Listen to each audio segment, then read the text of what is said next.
Seja bem-vindo a essa sala de aula. Nós estamos aqui todas as semanas batendo um papo sobre escola bíblica dominical da lição Betel. Nessas lições enriquecedoras, nós estaremos falando hoje a respeito da lição de número 2, que é ordenança para participar da ceia do Senhor. Fique conosco até o final. Se você entrou aí, caso não seja inscrito, não deixe de se inscrever, acione o sininho, aperta o dedo aí, não deixe de dar o seu joinha para fortalecer o vídeo. Você pode dar o seu like, pode dar o seu dislike também, se você não gostar, tá bom? Se você tiver com muita pressa para assistir esse vídeo, vai naquela catracazinha que tem, que lá vai te dar velocidades para o vídeo. Você pode assistir até mais de uma vez. Tem lá 1.5, 1.75 e você bota numa velocidade que atenda aí a sua emergência, tá bom? Então vem para a aula. Bom, ordenança para participar da ceia do Senhor. Esse aqui já é um ponto importante e eu vou sublinhar ele aqui, melhor, circular, deixa eu ver a hora. Vou circular e deixa eu anotar aqui a minha hora para eu poder não ultrapassar demais. Vamos lá. Por que eu sublinhei ceia do Senhor? Bom, porque o certo, a expressão bíblica, é ceia do Senhor. Então, com muita categoria, o autor, o bispo Abner, colocou aqui ceia do Senhor. A instituição Assembleia de Deus, ela acredita que a ceia é uma ordenança e não um sacramento. Para a gente entender bem isso aqui, eu falei sobre isso no vídeo anterior da lição de número 1. Então, lembrando que no século XV, o catolicismo, ele deu esse poder da ceia, chamando a hóstia de a Santa Hóstia, e chegou até nós posteriormente, quando veio a reforma, e a ceia passou a ser denominada de Santa Ceia. A discussão a respeito da ceia após reforma, ela se estendeu por muito tempo, com visões diferentes, e está até hoje. Mas, por exemplo, se você pegar esse livro aqui, ó, não sei se você tem, esse, Declaração de Fé das Assembleias de Deus, ele vai estar falando, na sua página de 131, claramente, ceia do Senhor. Cremos, professamos e ensinamos que a ceia do Senhor é um rito da comunhão e ilustra a continuação da vida espiritual. Tal ordenança foi instituída diretamente pelo Senhor Jesus após a refeição da Páscoa na companhia dos seus discípulos. Então é muito importante a gente também lembrar aquilo que eu falei, que ordenanças vem de ordos, que quer dizer uma ordem. Isso quer dizer que a ceia do Senhor não é um meio de salvação, gente, para a gente poder quebrar alguns misticismos que tem no nosso meio. É um rito simbólico que põe em destaque verdades centrais da fé cristã. Tá bom? Fica atento para isso aí, porque nada pode substituir o sacrifício de Cristo na cruz por nós. Vamos lá. Dito isto, nós temos aí como nosso texto áureo: examine-se, pois, o homem a si mesmo, e assim coma deste pão e beba deste cálice. 1 Coríntios 11, 28. E a ceia do Senhor aponta para a continuidade da nossa comunhão com o Senhor pela nova aliança. Quais são os objetivos dessa lição? Mostrar os direcionamentos da ceia do Senhor, mais uma vez, ó, ceia do Senhor, martela isso. 1 Coríntios, primeira carta de Paulo aos Coríntios, capítulo 11, versículo 20, está na Bíblia, ceia do Senhor. Vamos ser bíblico o máximo possível que nós pudermos. Vamos lá, ressaltar a importância da ceia para o cristão e falar sobre a relevância da ceia do Senhor. Mais uma vez, ô glória, com muita categoria foi colocada a expressão aqui pelo bispo Abner de Cássio Ferreira. Ao texto de referência está na primeira carta de Paulo aos Coríntios, capítulo 11, versos 23, 24, 25 e 26, que nós não vamos ler como é de costume, para nós reduzirmos o nosso tempo. Nossa aula aqui é corrida, temos chegado a 40 minutos, mas o nosso objetivo aqui é sempre 30 minutos, ou até menos, que é só um aulão, um resumão, para agregar alguma coisa naquilo que você já tem estudado, que o Espírito Santo já tem te orientado aí na hora de aplicar essa lição. Vamos lá. Introdução diz, ó, Estudaremos na presente lição sobre a ceia do Senhor, vai circulando aí na sua revista, destacando o momento da instituição pelo Senhor Jesus, a relevância da observação por parte da igreja, alguns preciosos ensinamentos e a sua significância conforme encontramos nas Escrituras. Vamos aqui para o nosso tópico 1. Se você quiser, deixe o seu comentário aí. Ele será de muito valor para nós e nós iremos te responder, tá bom? Se a gente não te responder de imediato, fica tranquilo que nós te responderemos. Pode cobrar também a resposta. O direcionamento da ceia do Senhor. 1 Coríntios. 1 Coríntios é o texto base, né? Nós vamos falar no tópico 1. Tópico 1. Paulo nos dá uma aula de como podemos participar da ceia do Senhor sem ignorar os seus envolvimentos e implicações.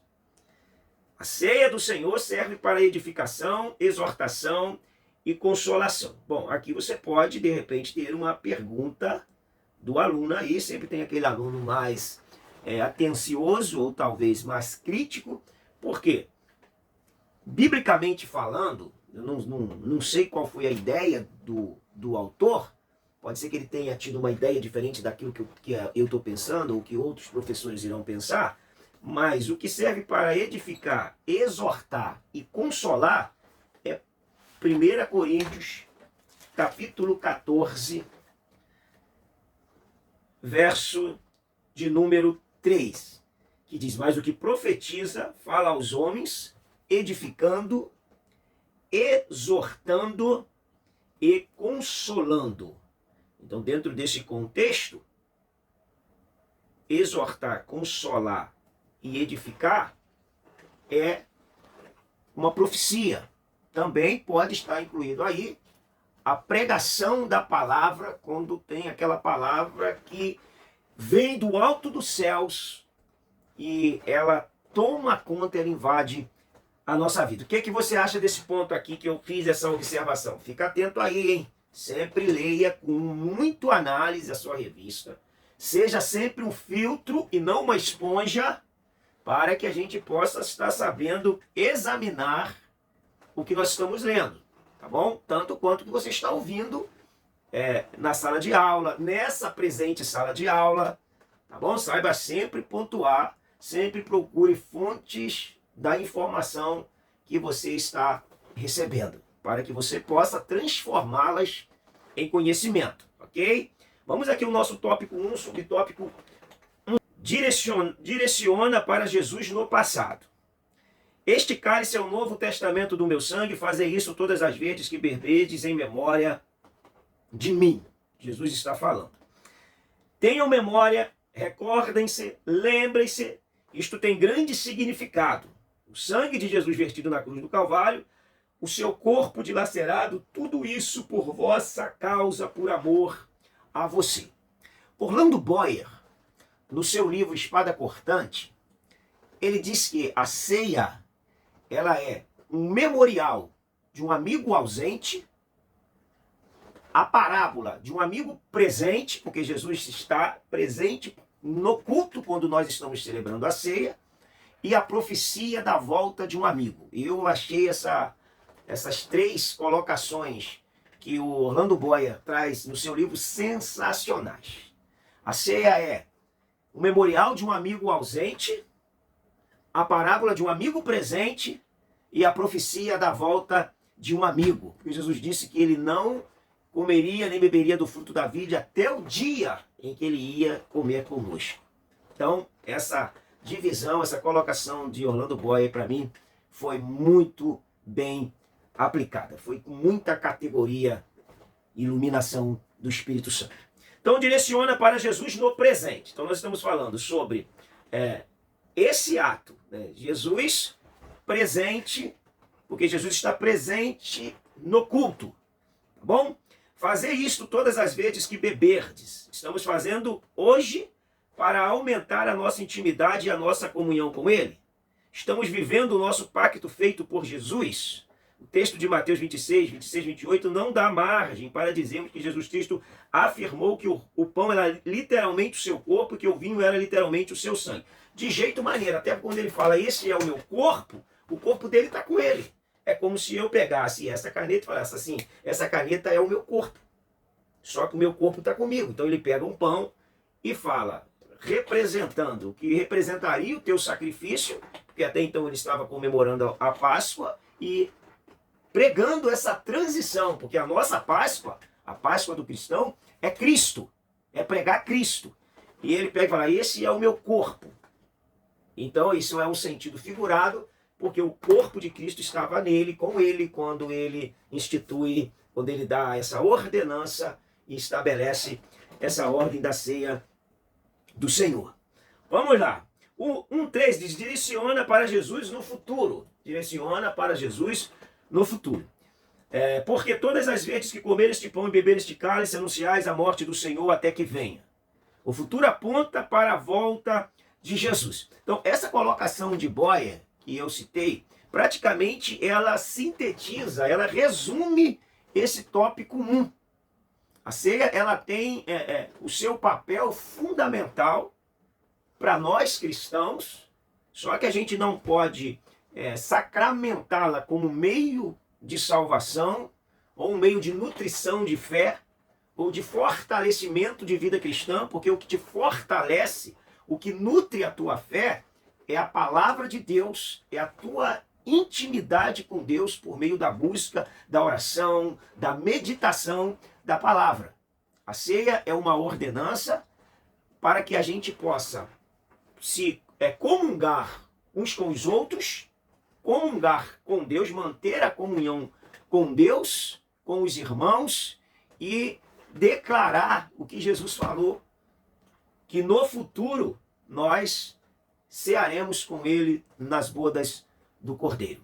Então, quando a gente colocar a ceia acima do sacrifício de Jesus e penalizar as pessoas, que muitas vezes não pôde ir à ceia por motivo de trabalho, por motivo outro de força maior, que não pôde ir, ela ser penalizada, que se ela não tomar a ceia, ou se ela ficar 2, 3 meses sem tomar ceia, ela vai enfraquecer, isso é você dar poderes ao elemento que nem a Bíblia lhe dá. Por isso a gente tem, na Bíblia, não há um estabelecimento de quantas vezes você deve cear durante a semana, quantas vezes você deve cear durante o mês, quantas vezes você deve cear durante um ano. A Bíblia não, Jesus não estabeleceu, ele não normatizou. Se nós vamos cear no primeiro domingo, no segundo domingo, se nós vamos cear todos os domingos, que o livro de Atos parece que a igreja de Atos ceava todo domingo. Tem igreja que ceia um domingo por mês, tem igreja que ceia de 6 em 6 meses, tem igreja que ceia de ano a ano, e isso não foi normatizado por Jesus. A ordem de Jesus é que nós devemos cear, nós devemos participar da ceia do Senhor. Então, quem participa com 6 meses está errado? Não tem como determinar, porque Jesus não determinou. Quem participa uma vez por mês, deveríamos participar toda semana, está errado? Não tem como determinar isso. O que Jesus não determinou, nós não podemos determinar. O que Jesus determinou é que nós temos que cear. Isso é uma ordem, é uma determinação. A gente não pode criar doutrinas e estabelecer doutrinas em cima daquilo que a Bíblia, que Jesus não deixou. Senão nós estamos introduzindo as nossas ideias para a Bíblia, quando nós temos que extrair as ideias da Bíblia. Não é, aí vem uma máxima da Reforma Protestante. Não é a igreja que determina o que a Bíblia ensina. É a Bíblia que determina o que a igreja vai ensinar. Não é verdade? Essa máxima ela é extremamente importante e didática para as nossas vidas. Senão a gente cria superpoderes, mistifica o momento e faz daquele ambiente um ambiente místico, quando não foi isso, não foi essa a ideia de Jesus Cristo. Vamos lá para o nosso tópico 2, a importância da ceia para o cristão. A ceia do Senhor é algo sagrado, de que não se pode participar com irreverência. Bom, aí a gente tem que ponderar o que seria irreverência. É preciso ter cuidado para evitar sempre a indiferença, a falta de conhecimento do seu real significado, da boa consciência dos pecados cometidos que precisam de perdão. Muitos participam da ceia com exatidão espiritual como se fossem mais crentes do que os outros. Mas isso acontece justamente por causa dos superpoderes que dão aos elementos. Jesus não deu nenhum superpoder. Jesus falou, quando você vai tomar a ceia para você ser curado. Jesus não falou isso. Jesus não falou assim, você vai tomar a ceia para funcionar como se fosse um fortificante para você. Jesus não ensinou isso. Que a ceia é um fortalecedor espiritual. Que a ceia é uma vitamina espiritual. Jesus jamais pregou essa ideia. Só que essa ideia acabou acontecendo e as pessoas são incentivadas a tomarem a ceia para não morrerem espiritualmente. Ora, a ceia não é para te fortalecer. A ceia é para você que já está fortificado em Cristo. A ceia não é para te ensinar a ser reverente. A ceia é para quem é reverente. A ceia não é para poder aquela pessoa que não sabe discernir o corpo, tome e passa a aprender a discernir. Não, a ceia é para quem sabe discernir o corpo do Senhor. Quem come e bebe indignamente, come e bebe para sua própria condenação. O que é tomar e beber indignamente? Calvino, ele disse que digno para tomar ceia é aquele que tem senso da sua indignidade. Quem percebe a sua indignidade, ele é digno de tomar a ceia. Segundo Calvino. Achei também uma colocação muito boa. E quem se acha digno de tomar, muitas vezes por se achar melhor do que o outro, talvez seja a pessoa que esteja tomando indignamente. Ou até porque ela aprendeu que ela precisa tomar para poder se fortalecer na fé. E quando, na verdade, isso não existe à luz do texto sagrado. Para a gente poder ficar atento e não mistificar, e não criarmos amuletos em cima de um momento memorável, simbólico, que é a ceia do Senhor. Muito cuidado, porque foi se atribuído poderes que Jesus não atribuiu.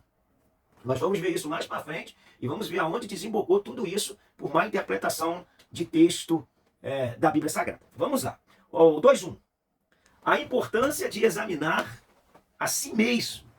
A chamada é para examinar a nós mesmos e não aos outros. Bom, é importante a gente manter sempre a Bíblia aqui ao nosso dispor, né, de 1 Coríntios, capítulo 11. Por quê? A igreja de Corinto, eles estavam fazendo uma bagunça com o ambiente. Era uma desordem, uma desorganização, e Paulo justamente está tentando corrigir. Então eles estavam tendo a atitude que quando Paulo fala no verso 17 do 11 de 1 Coríntios, ele diz, nisto o quê? Nisto que a igreja está fazendo no ambiente da ceia. A gente tem que seguir o contexto. Nisto, porém, que vos prescrevo, não vos louvo, porquanto vos ajuntais não para melhor, e sim para pior. Por quê? Porque estão se ajuntando de maneira irreverente, de maneira sem temor, sem tremor, indo somente para cumprir o cerimonial, porque você foi ensinado que você precisa participar daquele momento para se manter em comunhão com Deus e para manter a tua vida espiritual em dia. E por que tem pessoas mortas? Porque estão fazendo, achando que estão se mantendo com Deus, e não é esse o projeto da ceia do Senhor, e estão, ao invés de viverem para Deus, viverem com Deus, estão morrendo e mortos participando da ceia do Senhor. Isso é preocupante e deveria ser algo ensinado de maneira mais enfática, mais incisiva, mais didática para a igreja de Jesus Cristo. E ele fala assim, porque antes de tudo estou informado de haver divisões entre vós quando vos reunis na igreja. E eu, em parte, creio. Porque até mesmo importa que haja partidos entre vós, para que também os aprovados se tornem conhecidos em vosso meio. Facçõezinhas, desde 1 Coríntios, ele já está tentando desfazer esses projetos facciosos na igreja. E ele fala, quando, pois, vos reunis, no verso 20, no mesmo lugar, não é a ceia do Senhor que comeis. Olha só. Eles estão se reunindo. Todavia, Paulo está falando assim, vocês não estão comendo a ceia do Senhor. Vocês estão participando por participar. Mas o que é ceia do Senhor para uns, para outros, não é a ceia do Senhor. Então a gente vai entender que a ceia tem o seu real significado para aquele que saiba o que está acontecendo naquele momento. Vamos lá. Tá bom? Depois a gente vai seguir esse assunto aí. A importância de examinar a si mesmo. A chamada é para examinar a nós mesmos e não aos outros. Fazer um autoexame, fazer uma análise minuciosa, fazer uma introspecção, olhar para dentro. Olhar para dentro. Se auto-enxergar. E aí sim, ver se estão em condições. Não é o simples ato de você pedir um perdão no ato da ceia que te habilita a tomar a ceia se de repente você tem que se retratar com o irmão. Jesus disse, se você tiver algo contra o seu irmão e for oferecer a sua oferta no altar, deixe ela. Procure o seu irmão e se retrate. Por que a ceia seria diferente? Por que se eu ofendo o meu irmão, eu posso pedir perdão sem que eu vá a ele e me retrate com ele? Tem alguma coisa errada ou não tem?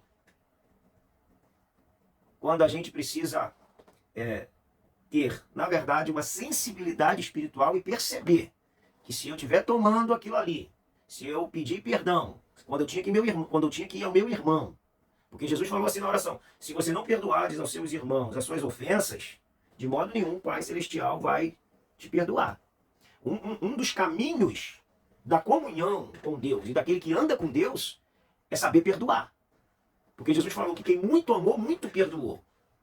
Então, se eu tenho dificuldade de perdoar, automaticamente eu tenho dificuldade de amar e é bem provável que eu esteja longe de Deus, fazendo tudo que eu venha fazer na igreja. Estou na igreja envolvido, mas longe de Deus. Pensa nisso e reflita e leva para a sua aula, que com certeza nos fará pensar e refletir naquilo que nós estamos fazendo em nome de Deus, para Deus. O 2.2, tópico 2, subtópico 2, a importância de julgar a si mesmo, de fazer essa autoanálise. A chamada é para julgar a nós mesmos e não os outros. Não espere ser julgado por ninguém. Se antecipe e peça perdão. Lute para melhorar você e não achar defeito nos outros. Julgar com a palavra de Deus e não pelo que acha a sociedade ou o que é politicamente certo. Então julgue pela palavra de Deus. Sempre ouça a Deus, porque o nosso coração ele é extremamente perverso. Então ouça a Deus, ouça a palavra de Deus. Segue o que a Escritura nos determina para um momento tão importante como a ceia do Senhor. Para que a gente não venha a pensar que estamos subindo e estamos descendo. A importância de julgar a si mesmo. O 2.3, a importância de corrigir a si mesmo. É o que Paulo fala. A chamada é para consertar a nós mesmos e não os outros. Aí ele vai dizer, porque quando somos disciplinados pelo Senhor, é para não sermos condenados com o mundo e perder a nossa alma. E ele vai dizer assim, o apóstolo Paulo, no capítulo 11. Por isso, aquele que comer o pão e beber o cálice do Senhor indignamente, será réu do corpo e do sangue do Senhor. Tem 2 pontos aqui importantes. Examine-se, pois, o homem a si mesmo, assim coma do pão e beba do cálice. Pois quem come e bebe sem discernir o corpo, come e bebe para a sua própria condenação. Há 2 pontos aqui para a gente ressaltar. O corpo do Senhor aqui pode ser o momento do ambiente onde o pão simbolizando o corpo está ali. E pode ser o corpo, a igreja, os membros do corpo de Cristo. Pois quem come e bebe sem discernir o corpo, come e bebe juízo para si. O que estava acontecendo com a igreja de Corinto? Olha o verso 21. Porque ao comerdes cada um, toma antecipadamente a sua própria ceia, e há quem tenha fome, ao passo que há também quem se embriague. Não tendes porventura casas onde comer e beber? Ou menosprezais a igreja? Deus, a igreja de Deus, e envergonhais os que nada têm? Que vos direi, louvar-vos-ei? Nisso certamente não vos louvo. A gente está falando do corpo de Cristo. Paulo está falando aqui do corpo de Cristo. Porque quem tinha dinheiro levava no primeiro momento, no agapau, no momento da refeição, da ceia, que precedia a ceia do Senhor, levava os seus alimentos da melhor qualidade e desprezava quem era pobre e muitas vezes não tinha nem nada para levar.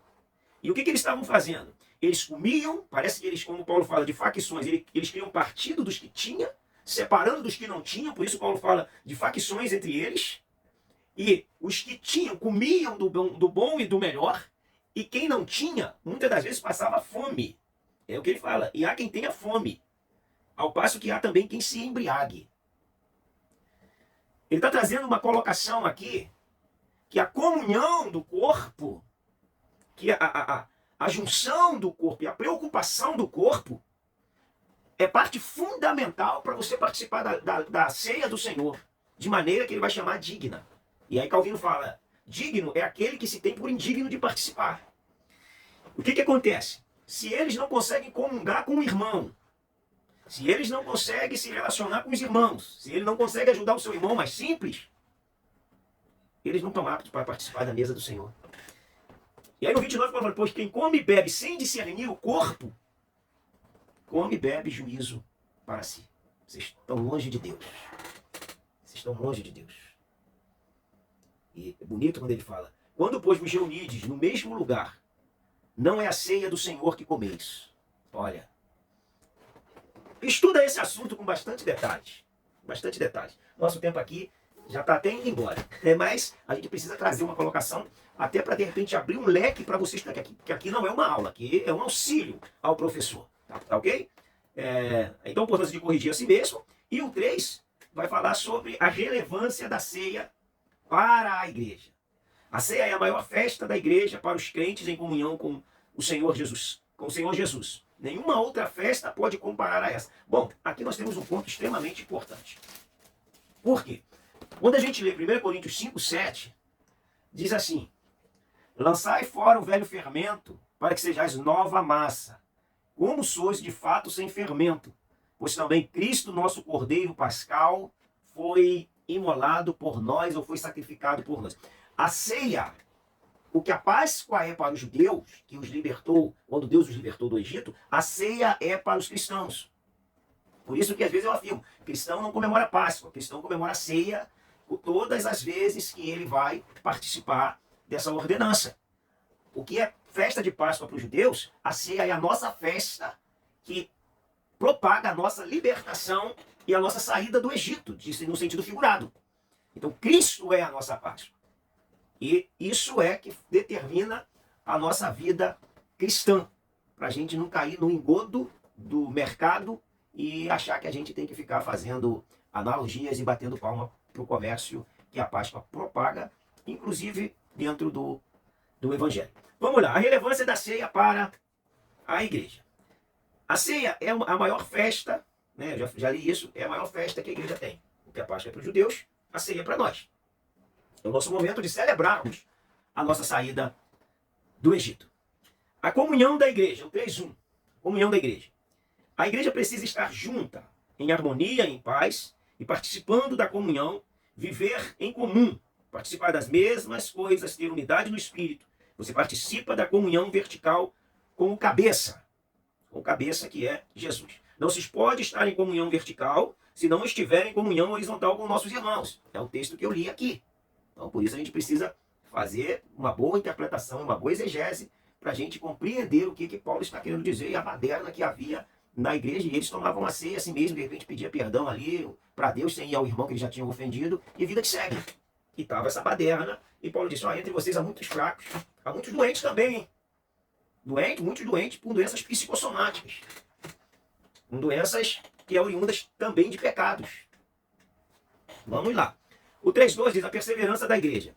A igreja deve perseverar anunciando a morte do Senhor até que ele venha. Esse é um dos pontos da ceia. A igreja não pode desistir, não pode recuar, não pode parar. A igreja precisa continuar fazendo sua parte. A ceia deve ter uma regularidade. Não é nos dado o direito de participar quando bem quisermos ou for conveniente para nós. Bom, aí a gente tem que ter um cuidado muito grande para a gente não ser escravizado por conceitos que a Bíblia não conceitua, não confirma, não ratifica. Quando a gente lê Atos, capítulo 2, e é bom que a gente sempre abra a nossa Bíblia, vamos ser crente de Bereia, para a gente poder entender todos os pormenores. 2:46 diz assim, diariamente perseveraram unânimes no templo, partiam pão de casa em casa, tomavam as suas refeições com alegria e singeleza de coração. Bom, aqui não determina uma doutrina. Aqui o texto não normatiza. O texto narra. A gente precisa diferenciar texto narrativo de texto normativo. Porque se fosse normativo, nós teríamos que cear todos os dias. Texto não normatiza. Então precisa entender isso. Isso é importantíssimo. Isso é hermenêutica. E uma hermenêutica mal feita, ela escraviza as pessoas. Até porque as pessoas, quando ela não tem conhecimento, ela não sabe questionar aquilo que ela está ouvindo e vir uma verdade absoluta, porque foi aberta a Bíblia e foi exposta a Bíblia. Tá bom? Então sempre leia com senso crítico, leia em oração, leia pedindo iluminação do Espírito Santo, para que você não seja uma caixa de ressonância, transmitindo o que você está lendo da forma que você está lendo e muitas das vezes escravizando as pessoas. Me lembro uma frase que eu gosto muito de Agostinho de Hipona, século V depois de Cristo, que a tua palavra, ou que as tuas palavras, seja o meu mais puro prazer. Não deixe que eu me engane nelas, e nem que eu engane com elas. Então, muito cuidado para você não se enganar e não enganar as pessoas. Por isso é importante todo professor ter um curso, no mínimo um curso básico de teologia. Todo professor de escola bíblica, pastor, pregador, no mínimo um curso básico em teologia iria dar um grande auxílio para ele estar exercendo esse papel tão importante, tão valorizado por Deus, que é a área do ensino da palavra de Deus. Vamos lá. O texto para a gente fechar, a esperança da igreja. A igreja tem expectativa no que Jesus falou. Não bebereis deste fruto da vide até aquele dia que eu beba de novo no reino do meu Pai. A igreja precisa conservar a esperança da promessa que Jesus fez de voltar e nos buscar para a grande ceia junto com o Pai. Essa é a nossa esperança. A esperança da igreja. Nossa esperança é sua vida.